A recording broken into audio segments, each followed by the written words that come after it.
ఇష్మాయేలు సంతానాన్ని కూడా దీవించాడు దేవుడు. ఎందుకంటే హాగరు ఏడిసింది. హాగరు ఏడిస్తే చూడలేడు, ఎవడు ఏడిసినా చూడలేడు ఆయన.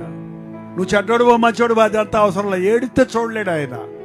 హాగరు ఏడ్చింది, అయ్యో ఇలాంటి ఇసుకలోనే కూర్చుంది, బిడ్డను అక్కడ పడేసింది, నీళ్లు లేవు నాకు, బిడ్డ అలాడిపోతున్నాడు, కుక్క పెట్టేస్తున్నాడు, నా బిడ్డ అనాథగా చచ్చిపోతాడు అని ఏడిస్తే దేవుడు ఏడిపిని ఏమన్నాడో తెలుసా?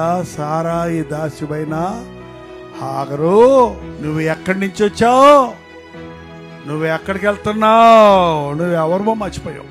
ఎవరమ్మా నువ్వు? దాసివి. కానీ నిన్ను దేవుడు కనికరిస్తే అబ్రహాముకు సంతానం ఇచ్చేదాని అయ్యావు.